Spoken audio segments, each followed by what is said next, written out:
Hi, I'm Chappington, and welcome back to Skrælige. This is Chapter 8, Skrælige in New York. So, in 1664, Skrælige came under English control and was now known as the Skrælige Islands. The town names changed again.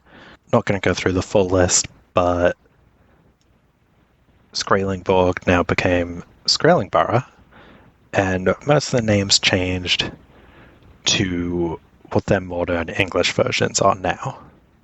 So the islands of Storane, Middelsen, and Sudrain, Storane being the main island and Middelsen and Sudrain being the southern two islands, they were all transferred to the province of New York, and Northny remained with the Massachusetts Bay Colony. The Massachusetts Bay Colony was not super happy about this, since it claimed all of the islands for themselves, and of course this ignored the original inhabitants, the Abenaki, but the English never let that get in the way of things. But despite the conflict on paper, life in Skrælige continued as it had been. The first English governor of New York, Richard Nichols, was occupied with New York City and the surrounding area, and was fine delegating rule to the Skræligan thing. Of course, they had the ultimate veto power if need be. Then, in 1667, English rule was formalized with the Treaty of Breda, which ended the Second Anglo-Dutch War. But now we have to talk about the Third Anglo-Dutch War. And this was less than 5 years later. The English and Dutch were at war again because King Charles II of England had agreed to a secret treaty with the French, and they were going to support a French invasion of the Dutch Republic. This began in 1672, and the Third Anglo-Dutch War is also known as the Franco-Dutch War in this case. The French were initially very successful. They took most of the Netherlands, stopping short of Holland, but the Dutch regained control of most of their land by the end of the year. Support for the war had already been pretty weak in English Parliament, and now that there wasn't going to be a quick victory, that support was basically gone. The Anglo-French fleet had failed to blockade the Netherlands, and so instead England found itself locked out of Baltic Sea trade. Then in June 1673, a Dutch fleet arrived outside of Fort Charles in Skrælige. They vastly outnumbered the English forces there, who promptly surrendered, and this returned the island to Dutch rule, though this time it was actually under the Dutch government and not the Dutch West India Company. The bulk of the fleet then moved to New York and captured it in July. The English Parliament refused to support the war, and that meant that Charles II did not have the funds to continue it. So England withdrew. The Treaty of Westminster was signed on the 19th of February, 1674, and among other terms, the treaty returned the territory to status quo antebellum, putting New York and Skrælige back in English hands. The area around Skrælige did not get a break from war for long. On the main continent, the tensions between Native Americans and English colonists continued to grow. The different tribes and colonies all had their own separate relations and agreements with each other, but the English continuing to expand and violating a lot of the agreements they made was straining this uneasy peace a lot. One significant figure at the time was Metacomet, also known as King Philip to the English, was the Grand Sachem of the Wampanoag Confederacy from 1662. The Wampanoag tribe had entered into an alliance with the Plymouth colony, but the colonists continued to encroach on their lands, so Metacomet began to negotiate with other Algonquian tribes against them. One of his advisors was John Sassamon, a native who converted to Christianity, and this was known as a praying Indian at the time, and was also a Harvard College grad. It was often a mediator between the natives as and the colonists, because he kind of didn't belong to both groups. Sassamon had reported Metacomet was planning to gather allies to attack the colonial settlements, so the Plymouth colony threatened to confiscate Wampanoag land and guns if there were any further reports. And then Sassamon was found dead soon after that. So there was a trial, which had a jury that included native elders. 3 men were convicted and executed by the Plymouth government. So in response, a band of Pokanokets, I might be butchering the pronunciation there, part of the Wampanoag tribe, attacked and destroyed the town of Swansea in Plymouth on the 20th of June, and this began King Philip's War. It spread through all of southern New England and put the Podunk and Nipmuc tribes against the Puritan colonies of Plymouth, Massachusetts Bay, and Connecticut. By this point, New Haven had been absorbed into Connecticut. Notably, Rhode Island was not involved. Their governor, Roger Williams, was originally in exile from Massachusetts Bay and actually had good relations with the native Narragansetts there, who were also neutral. But then Plymouth led a colonial militia against the Narragansetts on the 2nd of November. They had a big battle called the Great Swamp Fight on the 19th. The colonists killed 600 Narragansetts and burned the fort down. And so at this point, Rhode Island was involved whether they wanted to be or not.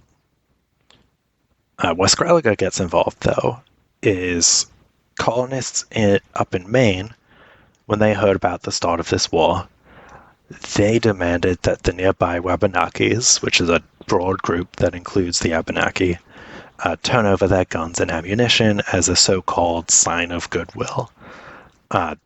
This was an affront to their sovereignty, and they relied on firearms for hunting by this point. But despite this, many complied, hoping that it would extend peace for a bit. But this led to mass starvation over the winter, and the English colonists continued violence against the Wabanaki, so they began raiding English settlements, and most of the English settlements in Maine were annihilated by this. It's also involved raids on Northney in Skrælige and completely destroyed the town. As the rest of Skrælige was part of New York, the Abenaki weren't attacking. Most of Skrælige managed to stay neutral throughout this conflict. And in 1677, the Wabanaki heard that the Mohawk were going to join the war on the side of New England, and so they sued for peace.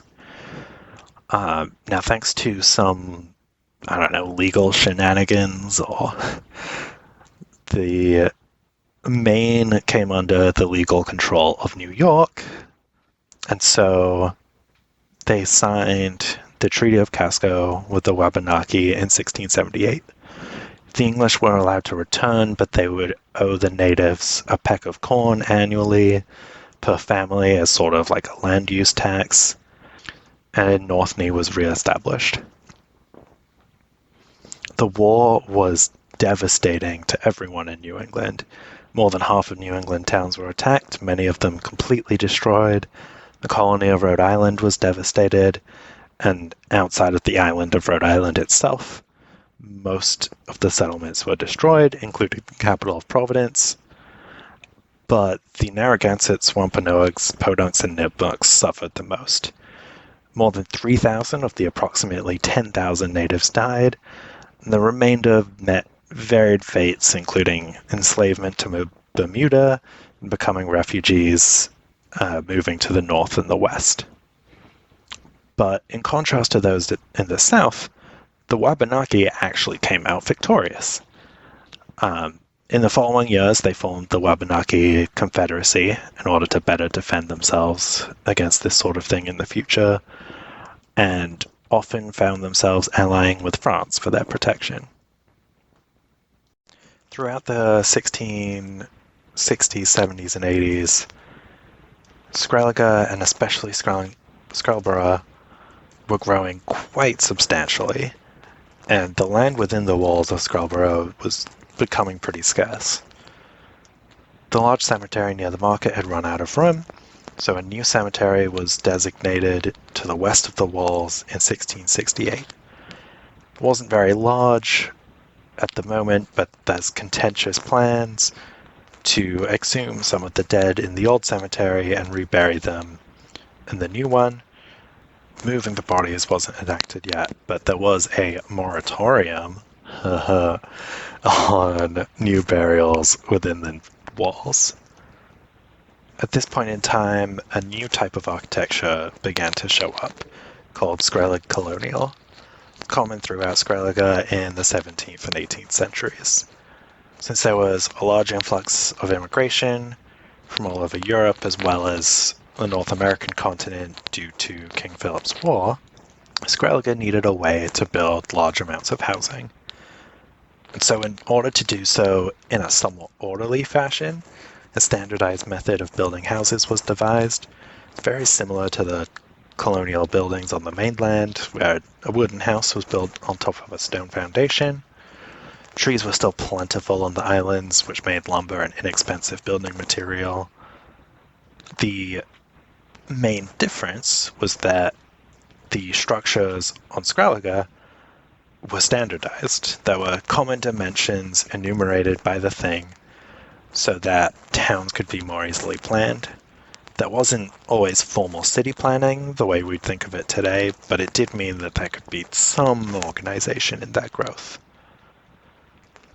These Skrælig colonial houses were built within the established towns as well, but the best example of their use were in 3 new settlements: Abenakibara, New Jorvik, and Havn.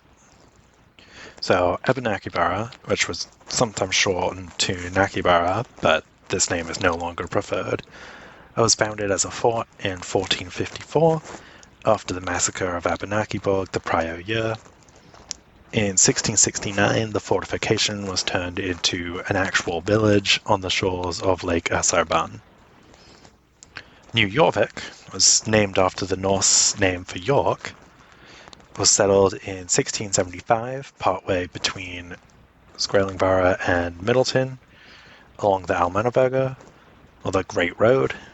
And then Havn was founded in 1681 by English immigrants who had originally immigrated to New England. This was the first town in Skrælige to be settled on a formal grid pattern, and in the center was a large town common with the church on the north side. Havn Common is now the oldest public park in all of Skrælige. Now, up until this point in history, none of the towns in Skrælige had clearly defined territory. This wasn't really necessary because there was always unsettled woodland separating each town from each other. However, in the 1670s, farmland along the Almannaberger and the Sigwan River between Skrælig and Middleton started to merge, and the founding of New Jorvik in that continuous zone of farmland meant that now the boundaries were starting to get unclear. This led to minor conflicts between local authorities. There wasn't violence, but there was definitely disputes over taxation. A chance to clarify and codify these boundaries came in 1683, when the province of New York was divided into 13 counties, including Skrælig County for all of Skrælige. Technically, this included Northny, but Northny was, by this point, being administered as part of York County in the colony of Massachusetts Bay. In fact, York County included all of Skrælige, but the rest of Skrælige wasn't actually part of that county. So Skrælige is now Skrælig County, and the thing took the opportunity to further subdivide the county into towns. So it's divided up into Skrælig, Middleton, Copperstein, New Hope, Northstead, Abenaki Eaglestead, Havant, Rascrum, Little Vic, and Middleton. New Jorvik was to be annexed into Skrælig. The boundaries included a great deal of completely untouched land. For instance, Middleton contained less than 100 people, but it had the whole island of Middleton. So this was just designating which lands were to be controlled by which towns. Then there was a line drawn across the width of Storane, north of Eaglestead, and everything north of this line was designated as so-called Abenaki lands. But this was a unilateral decision without any input from the actual Abenaki. These lands were also claimed by New York, but the thing declined to actually press these claims. So after demarcating the 11 towns of Skrælig County, not including Northney, and the Abenaki lands, there were 4 areas that were still left unincorporated. There was the island of Sydrain, the southernmost peninsula of Storane, also known as Freydiskagi. There's the west coast north of Nordstead, and the east coast to the north of Little Vic. There were plans then made to settle those first 2 areas, that's the island of Sydrain and the peninsula of Freydiskagi, so that they could exert more control over the area, better organize expansion.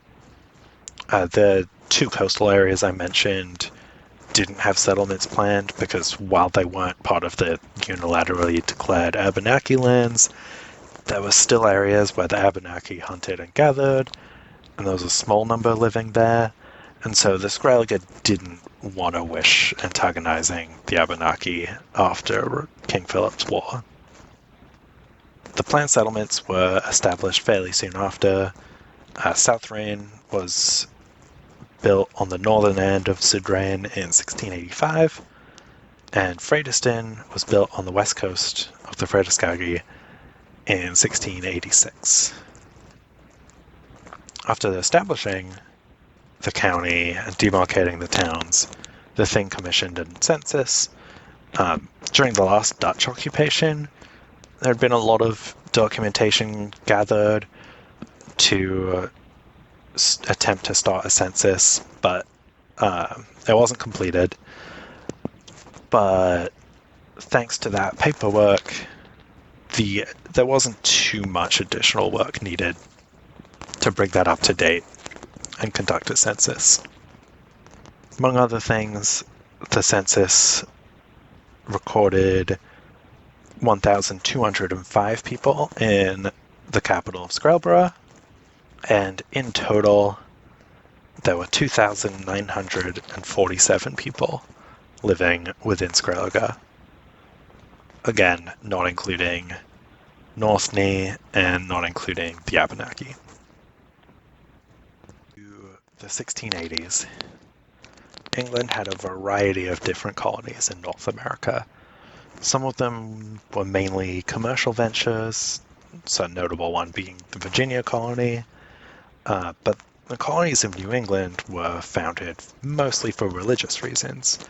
Plymouth, Massachusetts Bay, Connecticut, and New Haven were all Puritan colonies, and while in popular culture this was about religious freedom, it was religious freedom for the Puritans. The non-Puritans were barely tolerated, and this even applied to supporters of the Church of England, the official Church of England. In addition to their theocratic rule, their economies were a bit of a problem for England. The geology of the area meant that cash crops weren't really economically feasible there, and growing cash crops was what England liked their colonies to do. So instead, their economies were based around trade, and not just with other English colonies, but with other European powers and their colonies as well. And this meant that their merchants were competition for English merchants, and they were beginning to build workshops that would directly compete with English manufacturing. The English Parliament passed a series of laws known as the Navigation Acts to restrict this trade, but they were resisted and circumvented via smuggling. And in the eyes of King Charles II, Massachusetts was the biggest offender. He repeatedly tried to change and reform the government of Massachusetts, but was unsuccessful as they resisted. So after some legal work, the charter for the colony was formally annulled on June 1684. So plans were made to create a unified administration to bring the colonies in line with England and better coordinate them in matters of defense. And the Dominion of New England was formed beginning on the 25th of May, 1686. And it included Massachusetts Bay Colony, Plymouth Colony, provinces of New Hampshire, and Maine. Connecticut and Rhode Island were included later that year. This dominion was very unpopular, especially in Massachusetts, where several towns just refused to enforce new taxation laws. Other new restrictions included heavily restricted town meetings and challenging the validity of many of the land claims. For instance, in Massachusetts, because the colonial charter was revoked, all the land claims had to be reconfirmed with the new colonial government. But the problem was, if you went through this reconfirmation process and were found that it wasn't actually your land, then this new government could just confiscate it. At the time, though, despite being adjacent to Massachusetts, including Maine and New Hampshire, Skrælige was still part of New York, and therefore not subject to the Dominion of New England, apart from Northny, a perennial exception here. However, the provinces of New York, East Jersey, and West Jersey were added to the Dominion on the 7th of May, 1688, though these provinces were run by Lieutenant Governor Francis Nicholson rather than Governor Edmund Andros due to their distance from Boston. This did lead to a strange quirk, though, that despite Skrælige being unified with New England, they were still indirectly ruled via New York, which lessened but did not fully negate the impact of the Dominion. That covers the time when Skrælige was part of the province of New York. Very short. If you know American history, you'll know the rest of the Dominion of New England is very short, but that'll come in the next chapter along with the start. I won't spoil things. But yeah, I probably got a little carried away with the history. Next update is gonna probably breeze through that a little bit more and should actually cover 50 years.